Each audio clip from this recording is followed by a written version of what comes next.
Long before the first landing craft struck the sands of Omaha Beach, the war for Normandy was being lost in the mind of one man, Adolf Hitler.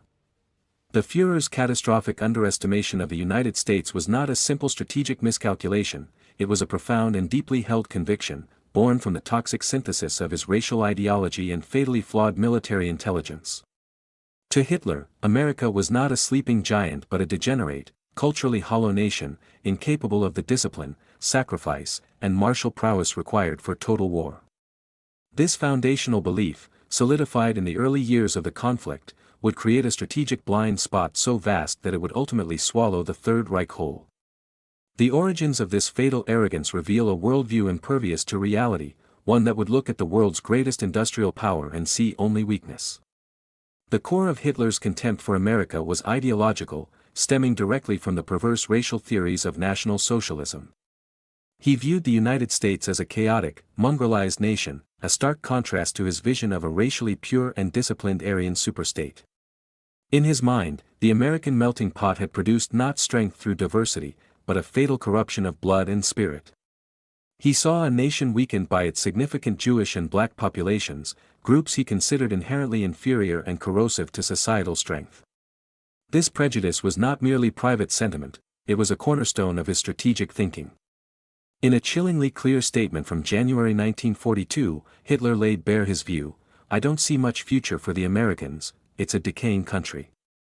And they have their racial problem, and the problem of social inequalities. Everything about the behavior of American society reveals that it's half Judaized, and the other half negrified. How can one expect a state like that to hold together?" This single quote encapsulates his entire diagnosis. To Hitler, the presence of these racial groups was not a feature of American society but a terminal illness. The terms Judaized and negrified were, in his vocabulary, synonyms for cultural decay, materialism, and a lack of martial virtue. He believed such a populace could never be forged into an effective, unified fighting force comparable to his battle-hardened Wehrmacht. This conviction made it impossible for him to conceive of America as a serious military threat. He saw a nation of consumers, not soldiers, of jazz musicians, not warriors. It was a fundamental misreading of the American character, but one that fit perfectly within his self-affirming ideology, assuring him that this transatlantic power was of little ultimate consequence. This ideological disdain was dangerously reinforced by the intelligence reports that reached his desk. The German Military High Command, the Oberkommando der Wehrmacht, OKW, provided assessments that seemed to confirm the Führer's every prejudice. In a pivotal intelligence summary presented in December 1940, Colonel Walter Warlimont painted a picture of an American industry utterly unprepared for the rigors of war. The report characterized American factories as overwhelmingly designed for consumer goods, implying that a nation focused on producing refrigerators and automobiles could not possibly pivot to mass-producing tanks and bombers on the scale required. This analysis laughably missed the very essence of American industrial might, its unparalleled capacity for mass production, regardless of the product. Even more revealing was the German interpretation of America's labor force.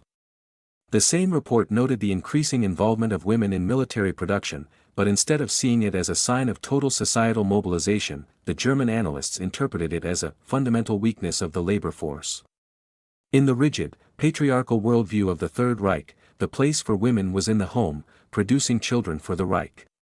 Seeing American women on the factory floor was, to them, proof that the nation lacked able-bodied men, a sign of desperation, not resilience. This assessment was not just wrong, it was a projection of their own societal values onto a nation they fundamentally misunderstood. They saw weakness where, in fact, lay one of America's greatest hidden strengths. The cumulative effect of this biased ideology and flawed intelligence can be vividly imagined in a scene from the winter of 1941. In the crisp mountain air of his Berchtesgaden retreat, the Führer sits, leafing through the latest intelligence summaries.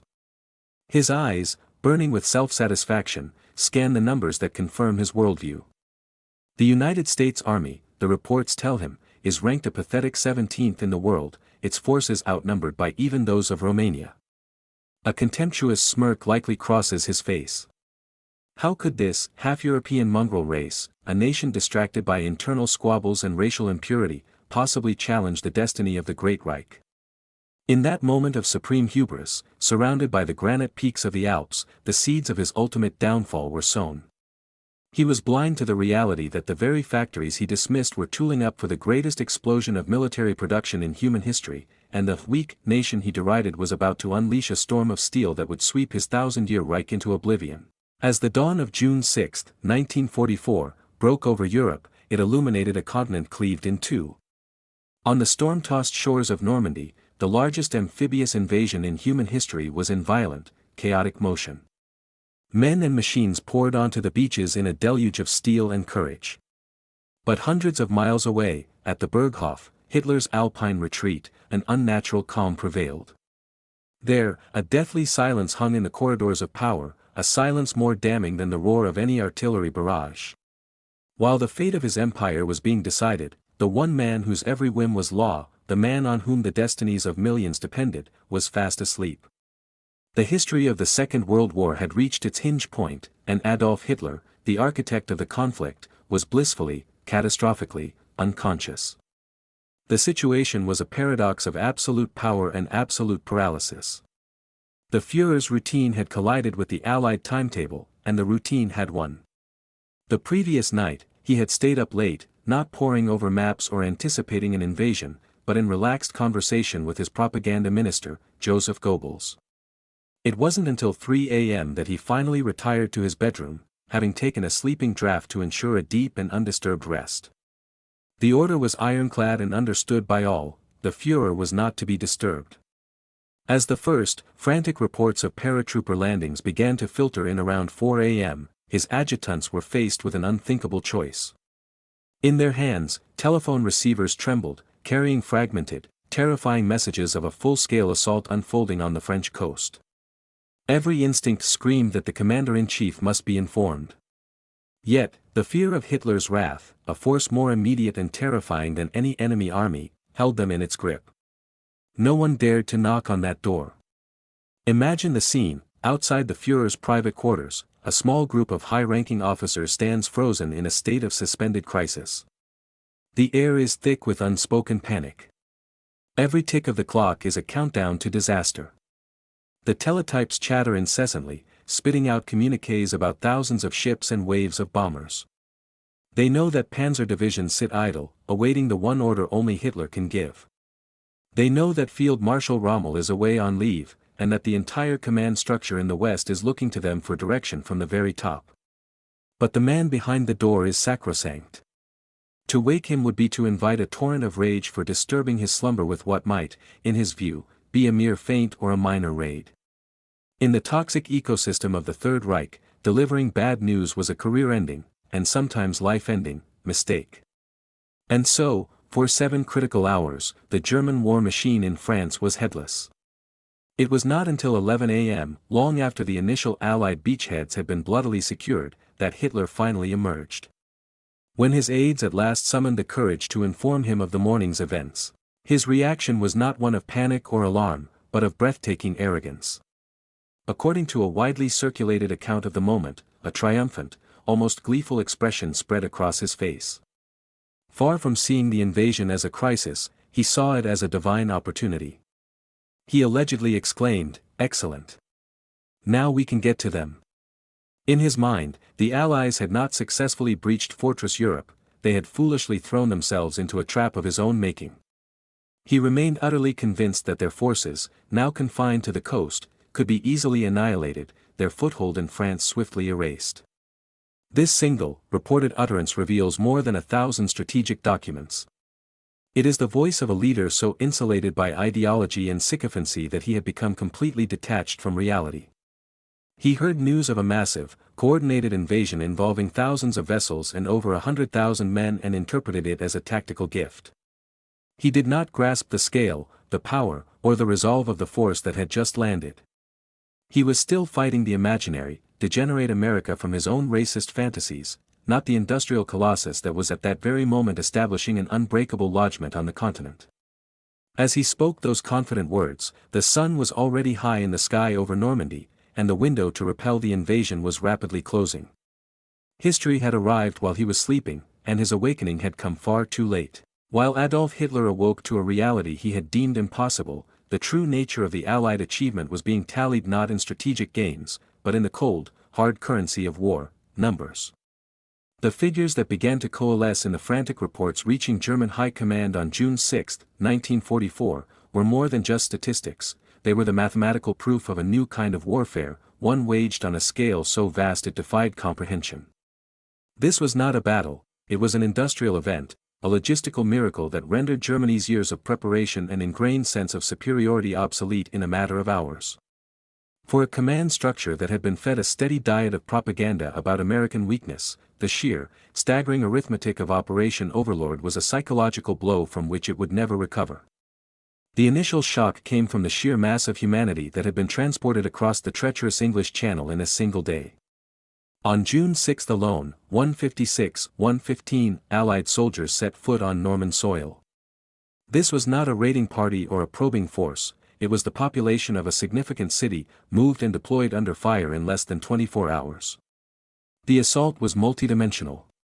Even before the first landing craft hit the sand, the invasion had begun from the sky, with 400 elite airborne troops descending into the darkness behind enemy lines.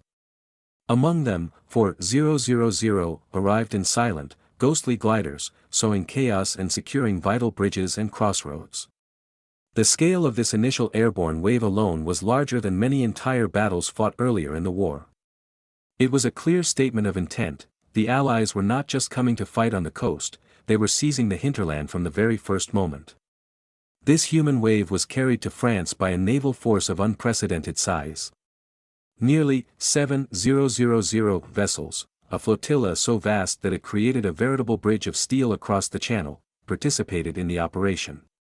This armada comprised everything from mighty battleships whose guns pounded the coastal defenses to the thousands of small landing craft that delivered men directly onto the beaches. On board this fleet was a total of 287,000 personnel, a number that included not just the combat infantry but the sailors, engineers, medics, and logistical staff required to sustain such a monumental undertaking. The German Navy, or what was left of it, was utterly powerless in the face of such overwhelming maritime supremacy. Above this armada, the skies belonged to the Allies. Over 11,000 aircraft formed a protective umbrella and an offensive spearhead, ranging from heavy bombers that had been pulverizing infrastructure for weeks to the fighter planes that strafed any German defenders who dared to show themselves. This airborne fleet guaranteed that the Luftwaffe could offer no meaningful resistance, leaving German ground troops exposed, isolated, and terrified by the constant threat from above. The combination of total sea and air control created a hermetically sealed corridor through which the Allied invasion force could be poured onto the continent, a logistical nightmare for the defenders who could neither stop the flow nor effectively counterattack. The crushing weight of these numbers becomes even more significant when contrasted with Germany's own intelligence assessments from just a few years earlier. In 1940, German intelligence had confidently reported that American military production was negligible, estimating it at a paltry 300 planes a month, less than 20 tanks, and practically no military transport vehicles. This was the foundation upon which Hitler's hubris was built. The German command had internalized this fiction, believing America to be an industrial lightweight incapable of projecting significant power. The reality of June 6 shattered that illusion with brutal finality. The nation they had dismissed was now deploying a force whose logistical sophistication and sheer volume of material were beyond anything the German war machine could have conceived, let alone matched. This was more than an invasion, it was the physical manifestation of an industrial and organizational superiority that the German leadership had refused to believe was possible. It was a logistical tidal wave, and it was about to sweep them away. The failure of the German High Command to react decisively on the morning of June 6 cannot be attributed to a lack of intelligence, courage, or military doctrine. The fatal inaction was a symptom of a much deeper institutional disease, a corrosive culture of fear that emanated directly from the top. Adolf Hitler had systematically cultivated a toxic working atmosphere, where absolute loyalty was valued far more than objective truth. Within this system, subordinates understood that their survival and advancement depended not on delivering accurate, unfiltered information, but on managing the Führer's volatile temperament. Delivering bad news was a perilous act, often met with volcanic rage, accusations of defeatism, or summary dismissal. Over time, this created a command structure paralyzed by a singular, overriding imperative: do not anger the Führer. On D-Day, this culture of terrified sycophancy proved to be as formidable an enemy as the Allied armies themselves. This paralysis was most catastrophically demonstrated in the handling of the vital panzer reserves. The man in overall command in the West, Field Marshal Gerd von Rundstedt, was a seasoned and capable officer, yet on the most critical day of the war, he found his hands tied. The elite panzer divisions, the powerful armored fist that represented the only viable force capable of driving the Allies back into the sea, could not be moved an inch without personal authorization from the Führer.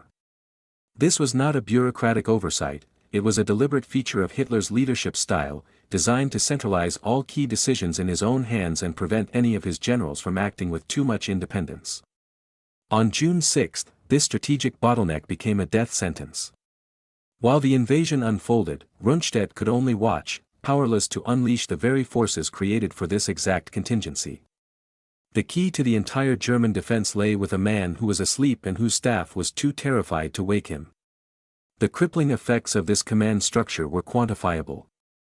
As Allied troops fought their way off the beaches and began to consolidate their fragile footholds, a full 12 hours ticked by before Hitler's permission was finally granted to move the 12th SS Panzer Division and the Panzerlehr Division towards the inferno at Cannes. In modern warfare, 12 hours is an eternity. It was time the Allies used to land thousands more men, unload hundreds of tons of equipment, and establish defensive positions. The golden opportunity to strike the invasion force when it was at its most vulnerable, disorganized and exposed on the beaches, was squandered, not because of tactical miscalculation, but because the entire chain of command was waiting for one man to finish his nap. The situation was further complicated by the absence of other key leaders. Field Marshal Erwin Rommel, the energetic and brilliant commander of Army Group B responsible for the coastal defenses, was on leave at his home in Germany, celebrating his wife's birthday. His absence left a vacuum of dynamic leadership on the ground.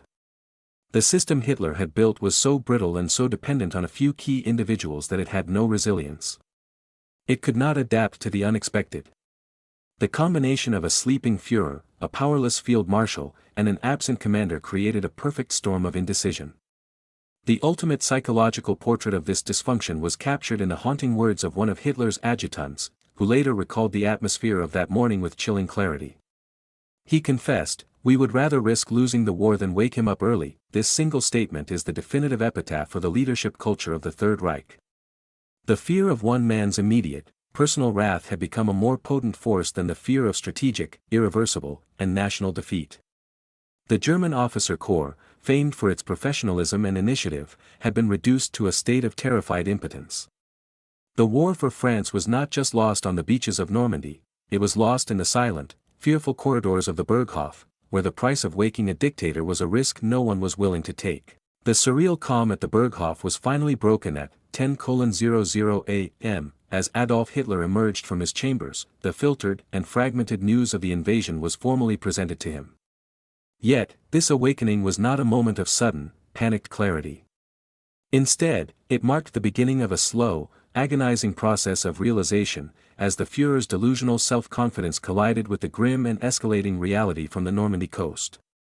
The initial German response was not a swift, decisive counterthrust, but a sluggish and confused sequence of events, dictated more by Hitler's insulated worldview and the dysfunctional command structure he had created than by sound military judgment. While the Allies measured their progress in yards of captured beach, the German High Command measured the passing hours in fatal indecision. For 6 critical hours following his awakening, Hitler did not give the one order that mattered most. The armored reserves, the powerful 12th SS Panzer Division, Hitlerjugend, and the elite Panzerlehr Division, remained stationary, their engines silent, awaiting the Führer's personal command.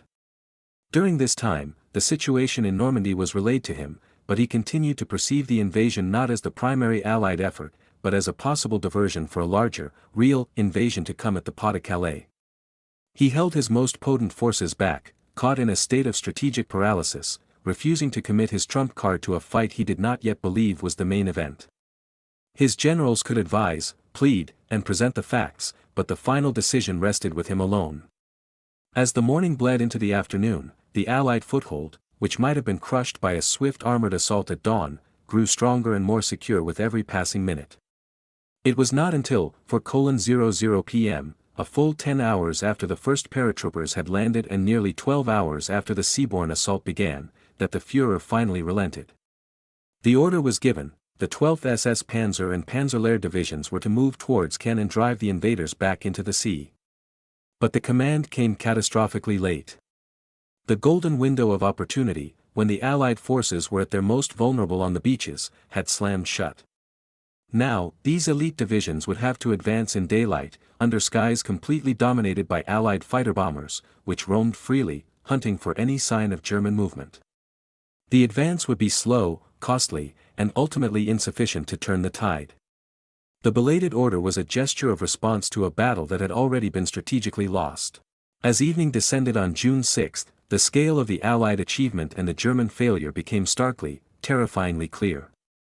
Despite fierce resistance in places like Omaha Beach, the Allies had succeeded beyond their most optimistic projections. More than 150,000 of their soldiers were firmly established on French soil. They had suffered grievous casualties, with approximately 9,000 men killed, wounded, or missing, but they had secured their beachheads. They were no longer a fragile invasion force, they were an army of liberation, digging in, bringing ashore an avalanche of supplies, and preparing to push inland. The Atlantic Wall had been breached not by a trickle, but by a flood. This new reality created an unbridgeable chasm between the orders emanating from the highest levels of command and the capabilities of the German troops on the front line. When Field Marshal Rommel relayed the Führer's expectation to his forces, a furious, unrealistic demand to cleanse the entire beachhead by this evening, he was met with the blunt, despairing truth. The 7th Army, the formation bearing the brunt of the assault, sent back a reply that encapsulated the totality of the disaster. That would be impossible. This was not a statement of insubordination, it was a simple declaration of fact from men who were facing the overwhelming reality of Allied power. The realization was finally dawning throughout the German command structure: the war had irrevocably turned against them, not because of a lack of courage or will, but because their leader had slept through the beginning of the end. The German underestimation of the United States was not merely a failure of battlefield intelligence, it was a profound misunderstanding of the very nature of modern industrial warfare.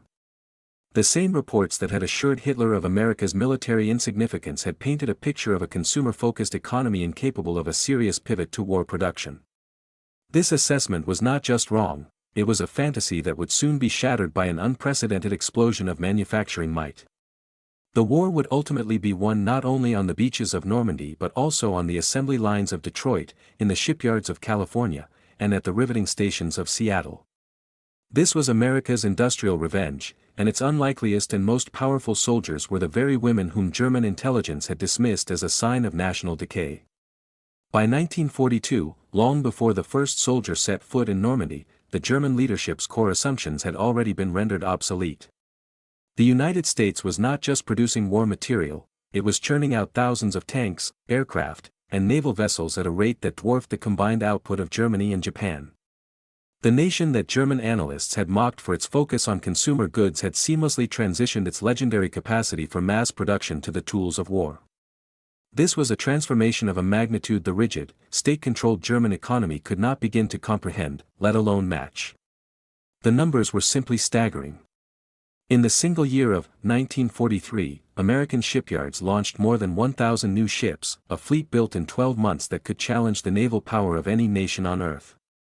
This wasn't just production, it was a deluge, an avalanche of steel that was arming not only American forces but also bolstering the arsenals of its allies across the globe.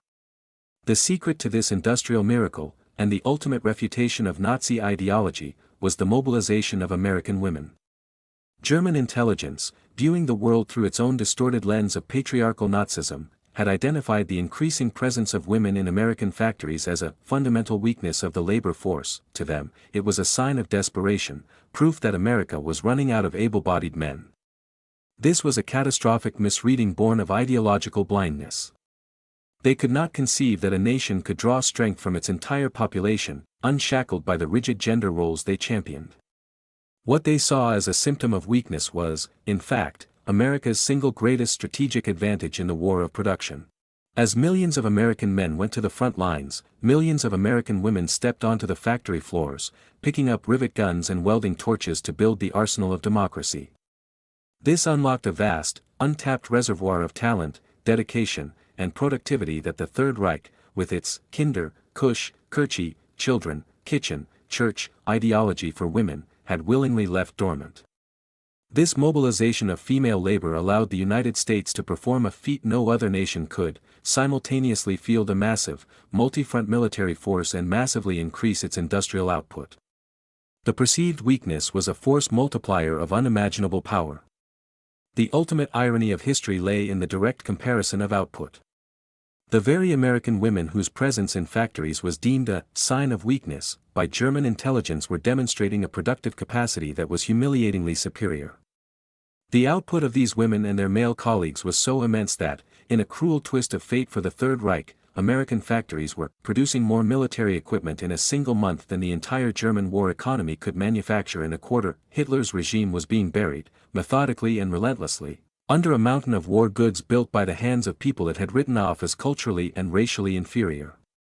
The laughter in Berchtesgaden had been definitively silenced by the roar of American factories, a roar powered by the resolve of a nation that had turned its supposed weakness into the engine of its victory.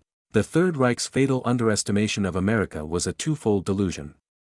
First came the dismissal of its industrial power, an illusion shattered by the avalanche of steel that supported the D-Day landings. Second, and just as critical, was the profound contempt for the American soldier himself. To the battle-hardened German officer corps, steeped in a Prussian martial tradition that prized iron discipline and ideological fervor, the American GI was a laughable amateur. They saw him not as a warrior, but as a soft, undisciplined product of a decadent capitalist society, more interested in chewing gum and listening to jazz than in the grim science of warfare. This brittle arrogance, however, would not survive contact with the enemy. The war in France and beyond would provide a final, bitter education, forcing a painful evolution in German perception from smug disdain to a grudging, despairing respect. In the initial stages of the conflict, German military leaders were confident that their tactical and spiritual superiority would easily overcome America's numerical and material advantages. Their early assessments seemed to confirm this bias. High-ranking officers consistently characterized American troops as inexperienced and fatally prone to panic. This view was articulated with chilling confidence by Colonel General Hans-Jürgen von Arnim, who, after encountering U.S. forces in North Africa, confidently asserted that American soldiers quickly fall into a panic under intense pressure. This was not an outlier opinion. It was the prevailing wisdom within the Wehrmacht. They believed the American fighting man lacked the psychological fortitude and the rigorous training to stand up to the veterans of the Eastern Front. They expected American resolve to crumble in the face of the blitzkrieg tactics that had conquered Europe. However, the grinding reality of sustained combat following D-Day began to systematically dismantle this illusion. The Americans, while certainly suffering from inexperience in their initial engagements, proved to be remarkably fast learners. They were adaptable, well-equipped, and possessed a fighting spirit that German commanders had not anticipated. The most visceral clash between the old German arrogance and the new reality was captured in a legendary, heated exchange between Field Marshal Erwin Rommel and the head of the Luftwaffe, Reichsmarschall Hermann Göring. Rommel, facing the relentless Allied onslaught in Normandy, voiced the desperate truth of the frontline commander: the enemy is winning his battles from the air. They destroy my tanks with American armor-piercing shells. Göring, insulated in his remote headquarters and completely cocooned in denial, responded with the voice of pure Nazi hubris. "That's impossible," he bellowed. "The Americans only know how to make razor blades." His reply was the perfect encapsulation of the regime's ideology, a sneering dismissal of American consumer industry as proof of its military impotence. Rommel's retort was lethally sharp, a bitter acknowledgement of the deadly effectiveness of that very industry. "We could use some of those razor blades, Herr Reichsmarschall." In that single, sarcastic sentence, the entire German delusion was exposed and condemned. The razor blades were destroying his panzer divisions, and the high command refused to see it. By the end of the war, the evidence was undeniable, even to German military analysts. The panicky amateurs had evolved into a seasoned and effective fighting force. In a stunning reversal of initial expectations, post-war modeling of battlefield engagements revealed that American infantry units, by the conflict's conclusion, were winning their encounters against their German counterparts in 54% of cases. This statistic was the final nail in the coffin of German military arrogance. The American soldier, backed by overwhelming firepower and possessing a resilience the Wehrmacht never thought possible, had achieved tactical superiority. The journey from being dismissed as a panicked amateur to being recognized as a victorious adversary was complete, and for the German command, it was the final, devastating collapse of a worldview built on lies. The story of the Second World War is one of ideologies in collision, of nations in arms, and of battles that decided the fate of humanity. But at its core, it is also a story of human fallibility, and no single human flaw proved more catastrophic than Adolf Hitler's hubris. His profound, racially fueled underestimation of the United States was not merely a footnote to the conflict, it was the central, fatal miscalculation upon which his entire global strategy would ultimately founder and break. The final, bloody chapter of the Third Reich is the story of this arrogance coming home to roost, a testament to the historical lesson that contempt for an adversary is the surest path to one's own destruction. The dominoes of Germany's defeat began to fall not on the beaches of Normandy, but 2.5 years earlier, with a decision born of pure ideological arrogance. In December 1941, in the wake of the attack on Pearl Harbor, Hitler chose to declare war on the United States, an act he was not bound to by treaty.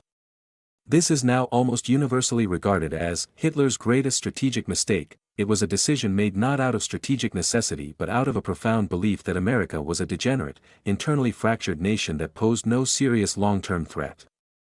He willingly opened a new front against an industrial behemoth he did not respect, inviting a conflict he could not possibly win. In that moment, he signed his own death warrant. The only question was when and how the sentence would be carried out. Operation Overlord was the execution of that sentence. The D-Day landings on June 6, 1944, represented the inevitable consequence of Hitler's 1941 decision. The industrial giant he had awakened and derided had finally brought its full, terrifying power to his doorstep. From that day forward, the conflict entered a new phase. Overlord was the definitive, turning point, after which the defeat of Germany became inevitable. The successful establishment of a second front in France crushed the Wehrmacht between the Soviet hammer in the east and the Anglo-American anvil in the west. The war became a slow, agonizing bleed, a war of attrition that Germany, with its depleted resources and shattered cities, could not hope to win against an enemy that seemed to possess an inexhaustible supply of men and machines. The final, bitter irony of Hitler's hubris played out in the spring of 1945, in the subterranean gloom of his Berlin bunker. As the Red Army closed in from the east, the thunder of American artillery and the rumble of approaching American tanks echoed from the west. In those final, desperate days, one can imagine the Führer, trapped beneath the rubble of his capital, listening to the reports of his collapsing empire. It is here that the narrative comes full circle. Did he, in those moments, recall that bright June morning in 1944 when he had overslept the beginning of the end? Did he remember his own confident pronouncements about the half-Judaized, half-negrified nation that was now at the very gates of his chancellery? The Americans he had so viciously despised, the products of a society he deemed rotten to its core, were now a primary instrument of his destruction. Their victory was not just a military defeat for Germany, it was a total, ideological refutation of everything he stood for. By May 1945, the price of his arrogance had been paid in full. Berlin lay in ruins, a moonscape of shattered stone and twisted steel. The Führer himself was dead, having taken his own life rather than face the humiliation of capture. His 1,000-year Reich had lasted a mere 12 years, and his grandiose, ambitious goals had turned to ash. The man who had once laughed at the American army had been silenced forever, his empire crushed under the weight of an industrial and military power he had been too blind with prejudice to ever truly see.